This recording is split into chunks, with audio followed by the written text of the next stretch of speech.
Bueno, pues está aquí con nosotros en la línea telefónica el periodista Jesús Lemus Barajas, que bueno, ustedes saben quién es perfectamente. Como decimos, es periodista y aparte reportero del periódico Reporte Índigo, escritor. Uno de sus libros más conocidos es Los Malditos, Crónica Negra desde Puente Grande. Jesús Lemus Barajas, ¿cómo está? Bienvenido, también opinamos. Buenos días, con gusto saludarte. Igualmente, es un gusto saludarlo, es un honor poderlo saludar en este programa vía telefónica. Bueno, pues evidentemente la semana pasada fue negra para el periodismo mexicano. Hubo otro periodista asesinado en Guerrero y en nuestro país. Evidentemente la muerte de él se suma a la lista de los periodistas asesinados en nuestro país en este 2016. Pues bueno, sé que a lo mejor la pregunta sonará medio redundante a la realidad que vivimos, pero ¿qué le dice que haya otro periodista asesinado más en nuestro país? Bueno, José Luis, comentarte que es realmente preocupante lo que está pasando en México. A los periodistas nos están pasando, hay mucho miedo en el gremio. Yo he platicado con periodistas de varios estados, principalmente, pues, por supuesto, de Guerrero, de Veracruz, donde parece que se está acentuando esta moda del sistema, porque nos están matando desde el sistema, de acuerdo a las organizaciones defensoras de derechos humanos, como Artículo 19, o Reporteros Sin Frontera, o la Casa de los Derechos de los Periodistas. Bueno, en la mayoría de los casos, en el 70% de los casos que se logran investigar, se establece que los agresores, pues, curiosamente no es el crimen organizado, curiosamente, bueno, es el crimen organizado por otra forma, no sé que conocemos como los cárteles de las drogas, sí, sino son funcionarios del gobierno estatal, federal y municipal, principalmente policías.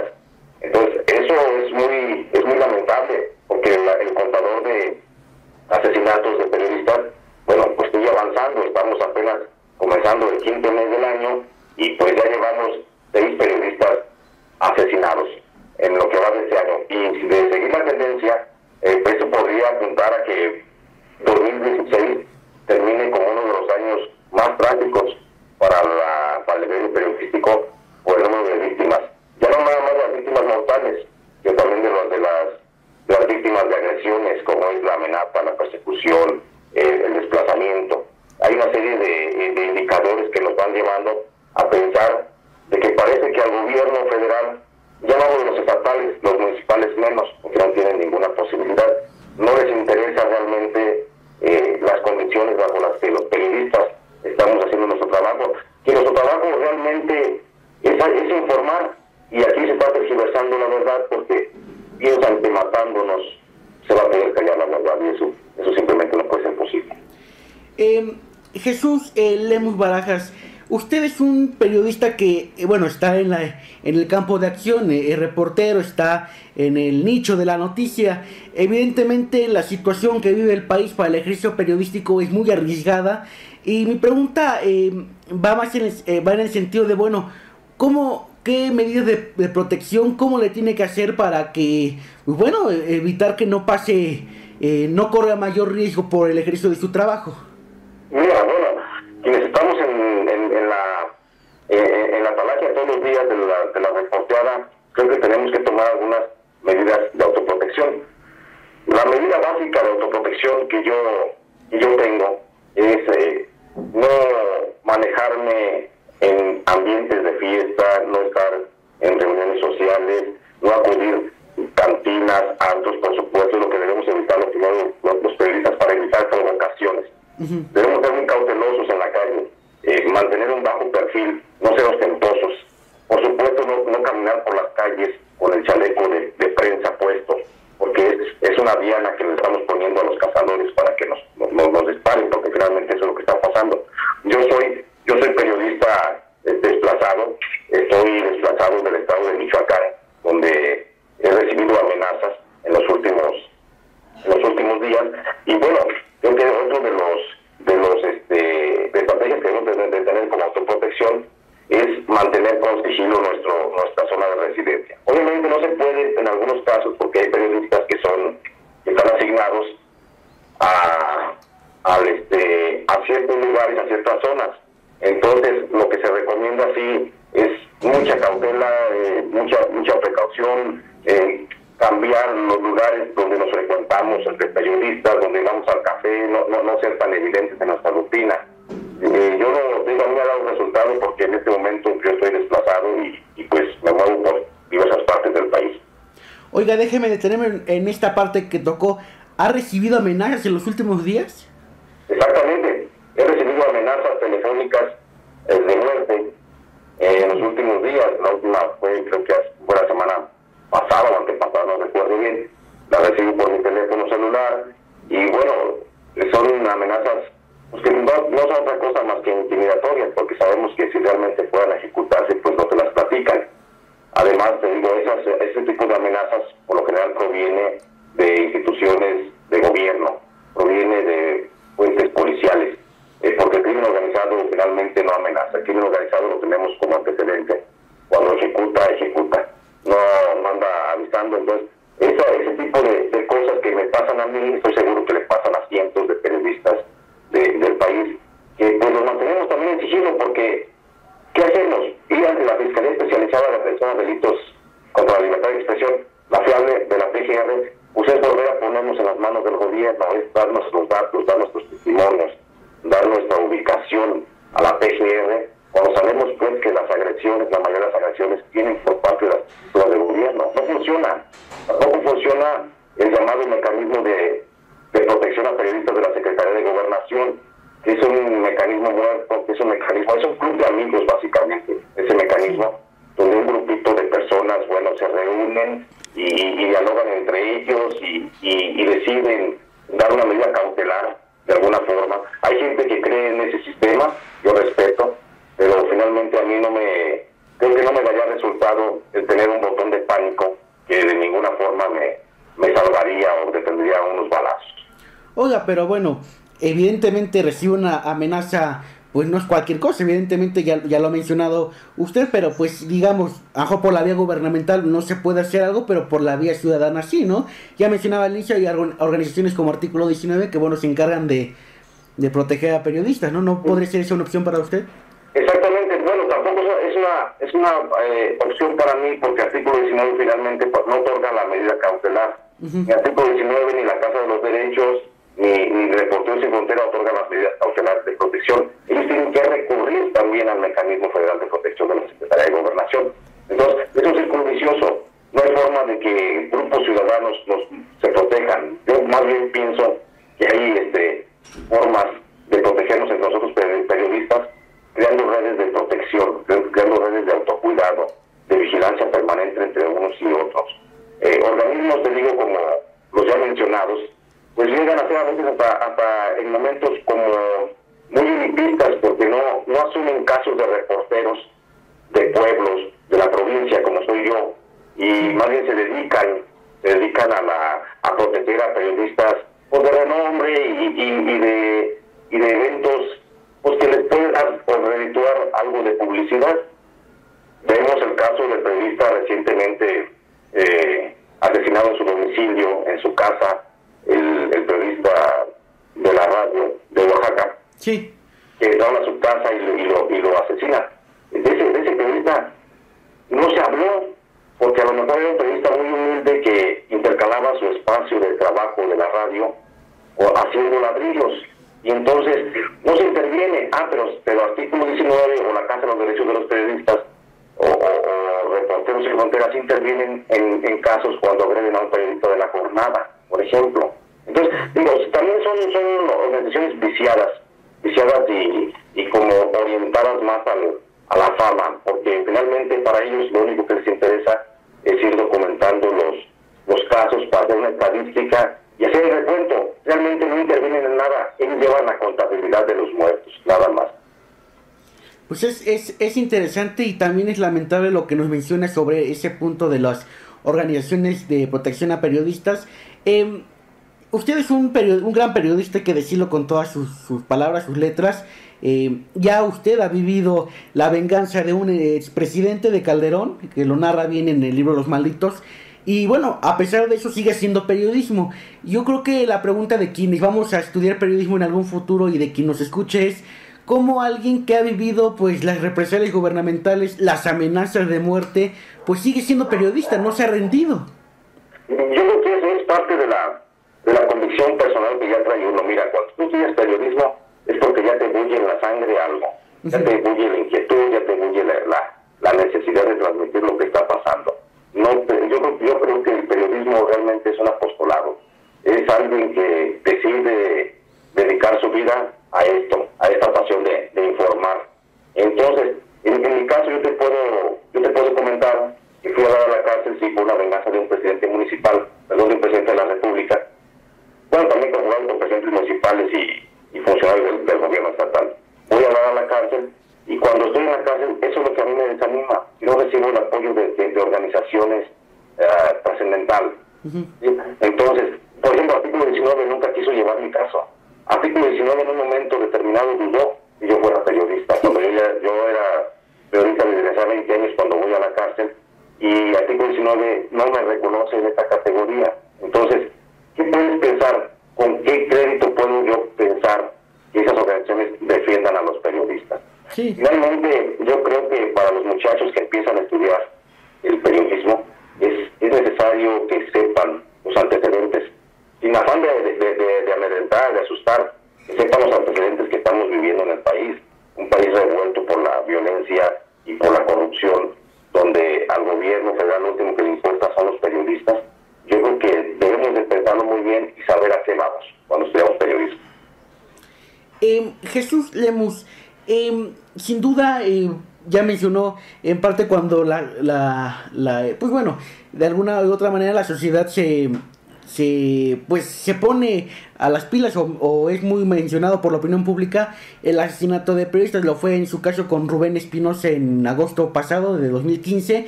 Pero, ¿qué tendría que hacer la ciudadanía, los ciudadanos de a pie que nos escuchen? Bueno, primeramente para exigir que se respete su libertad de expresión y también para que el ejercicio periodístico pues no fuera criminalizado, no fuera un acto de valentía, porque eso pareciera ser ahora, que quien ejerce el periodismo lo está haciendo en un acto de valentía y no en un acto de su profesión, como cualquier otra profesión en el país y en el mundo. Exactamente. Mira, yo estoy convencido de una cosa, que los periodistas somos servidores públicos, finalmente, porque estamos al servicio de la sociedad. No le podemos exigir a la sociedad que haga algo por nosotros. Finalmente, el ejercicio periodístico es un riesgo que asumimos desde el momento en que decidimos escribir. ¿Sí? Yo creo que a lo que le debemos exigir es al gobierno federal. Es que al gobierno federal le debemos de pedir que adecue no solamente el marco jurídico, que es muy ambivalente, que es equívoco. Yo creo que debemos de pedirle al gobierno federal medidas más concretas para que nos ayuden a afrontar esta situación y también de alguna forma involucrar a los dueños de los medios de comunicación, que es otra parte también bien fundamental. Yo conozco muchos directores de periódicos que mandan a sus reporteros a hacer trabajos de alto riesgo sin mayor protección. Conozco muchos periodistas de varias ciudades que se van sin nada más que con la bendición de Dios para encarar situaciones de riesgo y que luego en algún momento determinado los jefes de información, los propios directores se deslindan y lo primero que hacen es criminalizar al periodista diciendo que tenía malas prácticas periodísticas, cuando eso es lo más fácil. Entonces yo creo que nosotros como periodistas primero debemos exigirnos a nosotros una ética, un comportamiento. No podemos estar como se dio en el caso de Michoacán, dos periodistas que se reúnen con la tuta y aparecen en un video recibiendo dinero. No podemos estar haciendo eso. Primero nosotros, nuestra ética debe de llevarnos a una conducta, si no ejemplar, por lo menos honesta. Y segundo, creo que nuestro trabajo al momento de escribir nuestra responsabilidad debe también aplicarse en algo que el periodista Rogelio Hernández, defensor de la Casa de los Derechos de Periodistas, ha dado en llamar la cláusula de conciencia. Debemos también nosotros advertir a nuestros directivos sobre en qué momento estamos en riesgo para que ellos tengan un conocimiento y exista también una coparticipación al momento de redactar, que se nos respeten nuestros textos como van redactados, porque a veces una coma, a veces no sé, una palabra, una sintaxis tergiversada o cambiada al momento de la edición nos puede poner también mucho en riesgo. Yo le insisto, a la sociedad no le podemos exigir nada porque finalmente la sociedad es a la que le vimos.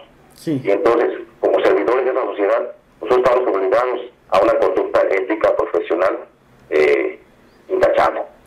Oiga, lo último que menciona es interesante y me surge esta duda. ¿El periodismo en México está en crisis? ¿Está, aparte del tema de la seguridad, en otras cuestiones que mencionó, como la reunión de periodistas con la tuta, el periodismo mexicano, ¿cómo se encuentra? ¿Está en crisis o cómo está? Yo no diría que está en crisis. El periodismo mexicano está boca abajo, simplemente. Está boca abajo.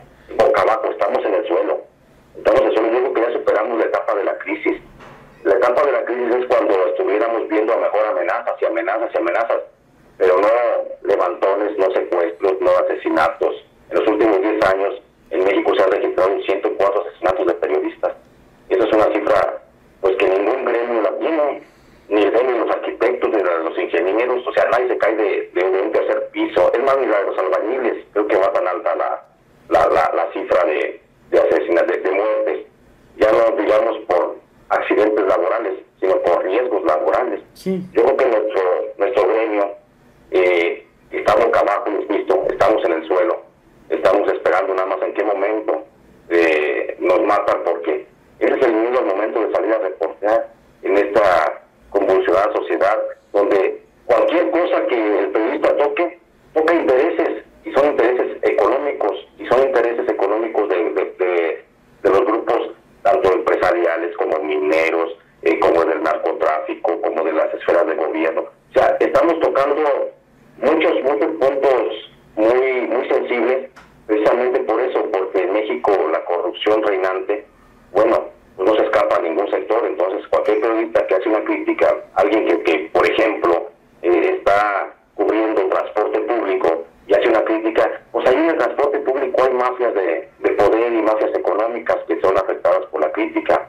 Si tocas los programas de gobierno, los municipios, también ahí hay mafias. Si tocas la producción minera, también ahí hay mafias. Si tocas la producción, el sector que tú quieras, hay mafias. Eso es parte de la descomposición del país. El país está descompuesto, finalmente. Creo que al gobierno federal no le queda otra más que intentar solucionar el problema de la corrupción. En la medida que se vaya solucionando el problema de la corrupción, creo que en esa medida vamos a poder ir solucionando otros problemas, y en esa medida el gremio periodístico va a poder ejercer su labor de manera más abierta, más clara y sobre todo sin miedo. Porque, insisto, el miedo en el periodismo es muy fuerte, está latente. La gente, los periodistas, yo platico con muchos periodistas, tienen mucho miedo de salir a reportear. Las prácticas de periodismo que estamos ejerciendo actualmente son muy raras, son muy disímiles con las que se ejerce en otros países de cualquier parte del mundo, ¿no? Donde los periodistas salen, hacen su trabajo, regresan a la redacción, hacen bien su labor. Aquí no, aquí en México tenemos que salir a reportear, a veces en grupo, como está pasando en Puebla, como pasa en Veracruz, como pasa en Michoacán, en Tamaulipas, en mismo Guerrero, en Oaxaca, en Chiapas. No hay periodistas que anden solos en la calle ya, por lo mismo, por el miedo a un atentado. ¿Se puede vivir con miedo? Se puede vivir con miedo, sin duda. No debiéramos vivir sin miedo. Eso sería lo ideal. No vivir sin miedo. No vivir con miedo sería lo ideal. Pero sí se puede de alguna forma vivir sin miedo, vivir con miedo. Pero es algo pues que violenta hasta tus derechos humanos. ¿Por qué? Porque cuando tienes miedo, dejas de hacer cosas, dejas de salir, dejas de tener una familia, dejas de tener un núcleo social, dejas de tener un esparcimiento, porque no vas a salir a la calle a tomarte el café de la misma forma que lo hacías, porque no hay las condiciones. El miedo yo creo que es uno de los factores que violenta nuestros derechos humanos más elementales. Pues sin duda eso es lamentable que exista en el gremio periodístico. En esta entrevista mencionada anteriormente y hace ratito, mencionó que el gobierno le debe apostar, a combatir la corrupción y abrir espacios para el ejercicio del periodismo libre. ¿Cree que Enrique Peña Nieto sea la apuesta en los 3 años que le quedan o tenemos que esperar a otro presidente? Mira, yo espero que sea Enrique Peña Nieto el que se aviente y se anime, así como hizo las reformas a las que le ha apostado para que México se desarrolle, y que de alguna forma ha sido causa también para la violencia en la que nos hemos sumido. Yo le apuesto a que Enrique Peña Nieto, presidente de la República, tenga la fuerza y el valor para transformar las condiciones bajo las que ejercemos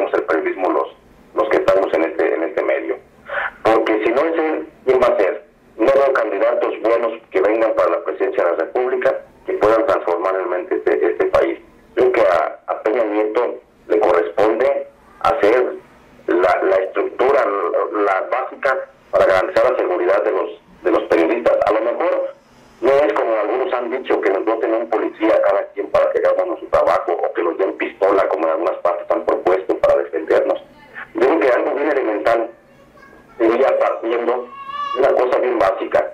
En México no sabemos cuántos periodistas somos. No hay un censo nacional, no hay un censo nacional de medios, no hay un estatus normativo de la ética periodística, no hay nada que nos norme. Es más, a veces no sabemos cuál es la diferencia entre periodista y reportero, simplemente. Y eso debe de marcarse desde la estructura. Hemos sido un gremio que hemos ido creciendo y nos han dejado crecer de esa forma en aras de la libertad a la que aludimos, pero tenemos tanta libertad que no sabemos de cuántos son. Ninguna organización gubernamental, ninguna organización no gubernamental nos ha podido decir, bueno, me ha podido a mí decir cuántos periodistas somos en México. Hay algunos con cifras muy aproximadas, como la que me daba la otra vez Balbina Flores, corresponsal de Reporteros Sin Frontera en México, que decía que había aproximadamente 5,000 medios de comunicación en México. Pero es un aproximado, no sabemos cuántos somos, no sabemos quiénes somos. Creo que también ahí es parte de nuestro compromiso como periodistas, concentrarnos, hacer un esfuerzo, hacer un gran congreso nacional en el que podamos decir cuántos somos y dónde estamos. En la medida en que sepamos cuántos somos y dónde estamos, yo creo que esta va a ser un punto de partida bien importante para el gobierno federal, para que haga una política pública que se derive. Es decir, que a partir de ahí se tomen acciones y ejercicios más concretos y que sobre todo se comience a definir quiénes son periodistas, quiénes no son periodistas.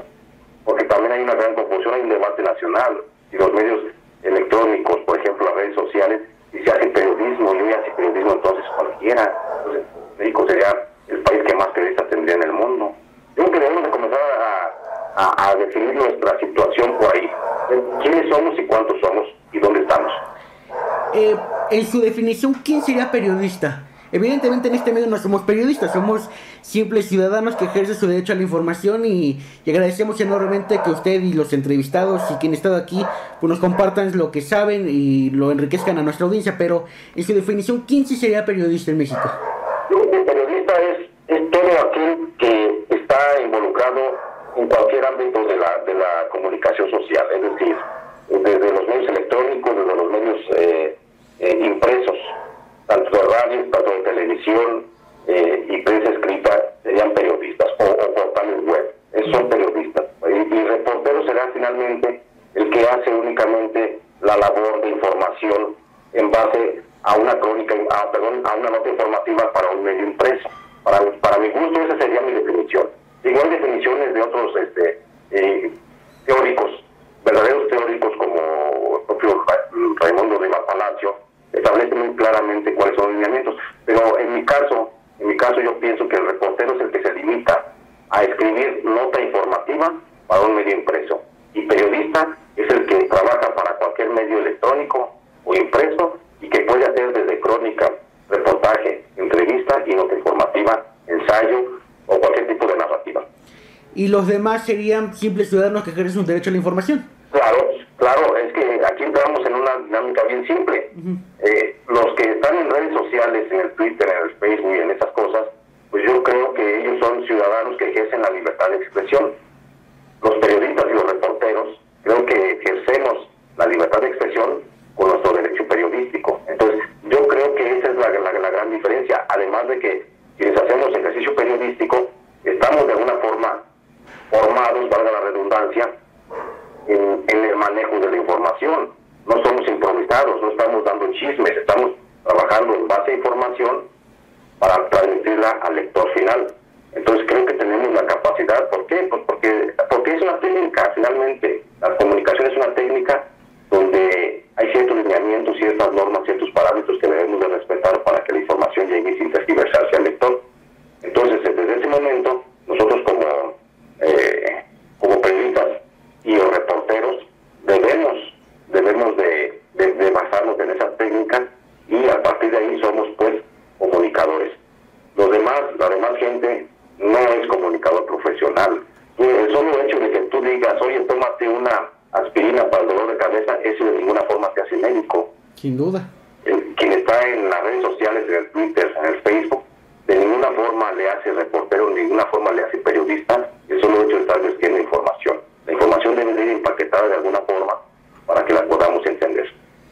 Pues sí, Esto es interesante lo que los menciona, y pues sí, sin duda, los periodistas son ustedes los que hacen la chamba, como se dice, y los demás nada más ejercemos nuestra libertad de expresión.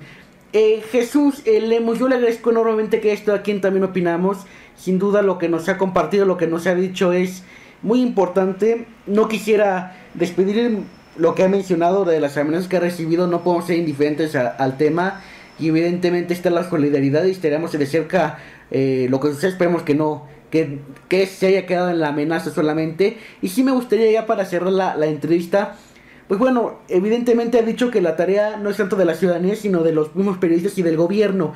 Pero sabemos que en México no solamente los periodistas viven en una cuestión de vulnerabilidad, sino también defensores de derechos humanos, los estudiantes, en fin, muchos grupos de la sociedad están en riesgo. ¿Qué nos toca hacer como mexicanos? Evidentemente, independientemente de, bueno, votar por aquel partido o decirle al presidente que haga esto o por cuál, ¿qué nos toca hacer para ir cambiando nuestro país? Y evidentemente que la prensa ejerce su trabajo libre, podamos salir a cualquier hora a la calle, como pues ahora en Acapulco vemos que ya no se puede hacer eso porque hay una crisis de seguridad. ¿Qué nos toca hacer como mexicanos, Jesús Lemos? Yo creo que una cosa muy simple. Sí. Una cosa muy simple. Bueno, no quiero comentarlo sin reconocer que ustedes son periodistas porque están haciendo un trabajo periodístico importante a través de tu medio. Y lo que nos toca como sociedad para poder ir transformando esto es algo bien simple. Alguien me lo dijo una vez, una maestra de la Universidad Autónoma de Aguascalientes, hay que transformar nuestro metro cuadrado, nada más. En la medida que tú transformes tu metro cuadrado con buenas prácticas, no digo que seamos buenos samaritanos y que nos besemos y nos amemos unos a los otros, simplemente con que no hagas daño, con que no seas malo, con que dejes de lado la corrupción. Y eso hablamos de corrupción desde que dejes de sobornar, de que dejes de recibir a cambio de hacer algo. Desde tu metro cuadrado, yo creo que esa es la medida en la que va a ir funcionando un poquito México. México no puede... El problema de la corrupción en México no lo vamos a ver nosotros, porque es un problema que tardará en terminarse por lo menos 1 o 2 generaciones.